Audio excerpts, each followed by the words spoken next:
ஸ்டாலின் அவர்கள் வந்து பல முறை எம்எல்ஏ இருந்து அடுத்த சட்டத்தில் உட்காந்து நீங்கள் அந்த 5 வருஷம் நீங்கள் எம்எல்ஏவா துணை முதல்வராக கம்பீரமாக நீங்கள் உட்கார்ந்து பழக்கப்பட்ட இடம் சட்டசபை. ஆனால் விஜய் சாருக்கு இதுவரைக்கும் எந்த முதல்வருக்கும் இல்லாத அளவுக்கு இது புதுசு, இடமும் புதுசு, சபையும் புதுசு, அனுபவம் புதுசு. அப்போ எம்ஜிஆர் கூட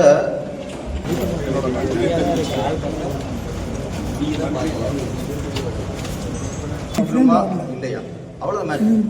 இதில் வந்து ஆர்வத்திலே இங்கே வந்து என்னமோ ஒரு 6 மாதம் ஆன மாதிரியும் ஒரு சட்டத்தை கொண்டு வந்து சரியாக செயல்பட மாதிரியும் மக்கள் விரோதமாக அது நடந்த மாதிரியும் இவ்வளவு இது விஷயம் இப்போ ஆர்வத்தில் பேசுறதுக்கான இது தேவையில்லை. இது என்னன்னா வன்மத்தை காட்டு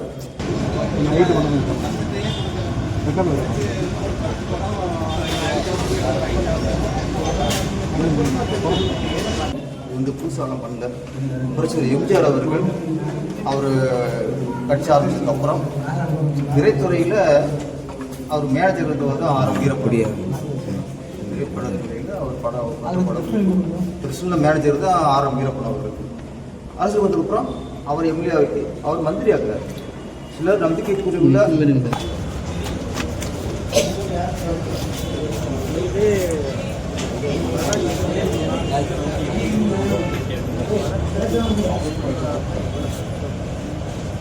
அந்த பாதையில் நான் நடந்துட்டு எனக்கு நிறையா அனுபவங்களை பல விஷயமும் நம்ம டேட்டை போட்டு அடிப்போம். அடித்தா உண்மையாக நாம மாறி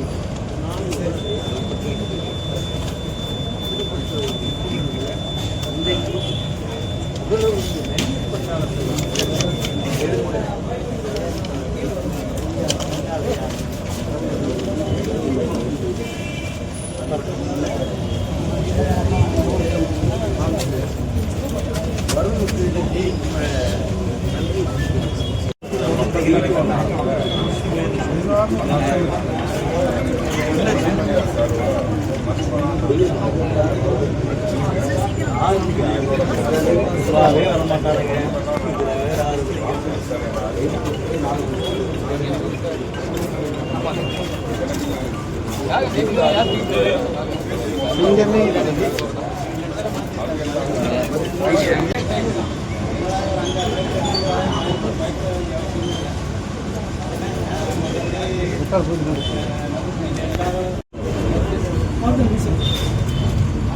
டைம் ஒரு 4 மணி நேரம்னா 4 மணி நேரத்துக்கு முடிகிற வரைக்கும்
இந்த ஆர்வத்தை நீங்கள் வந்து தடுத்து ஏன்னா இதுவே தொடர்ந்து முழக்கம் இப்போவே ஒவ்வொரு எம்எல்ஏக்களும் பிஜேபி இப்போ வந்து முதல் கட்டத்திலேயே பிஜேபி தாக்கம் மாதிரி பேசுகிறாங்க, இந்து மதத்தை தாக்கம் பேசுகிறாங்க.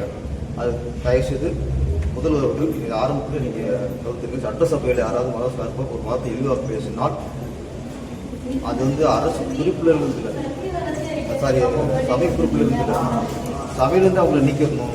இன்னும்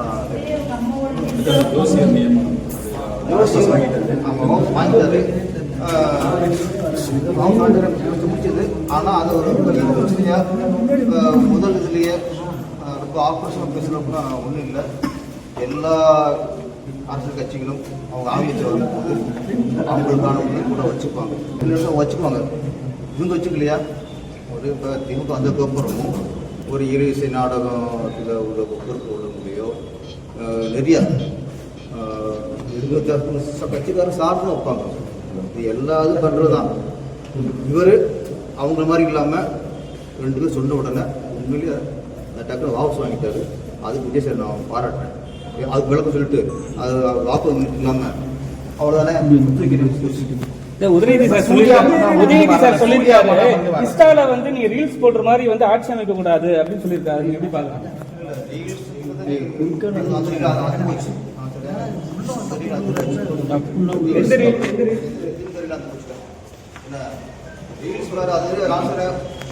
சட்டசபை வந்து ஆரம்பிச்சுட்டு இன்னும் எதுவுமே அவங்க செயல்படுறது நீங்கள் உங்கள் பரம்பரை மாதிரி இல்லை. கலைஞர் சட்டசபையில் உட்கார்ந்து அதுக்கப்புறம் பல தடவை எம்எல்ஏவாக சட்டசபை இருந்து அப்புறம் தோணுச்சு நடந்தார். அதே மாதிரி கலைஞர் பலமுறை எம்எல்ஏவாக இருந்து அதுக்கு முதல்வராக வந்து உட்கார்ந்தார். ஜெயலலிதா மேடம் அப்படித்தான் பலமுறை சட்டசபையில் எம்எல்ஏவாக இருந்து அந்த சபனை என்ன அந்த இடமெல்லாம் பழகி போய் அப்புறம் முதல்வரானாங்க. இதில் விஜய் சார் முதல் முறையாக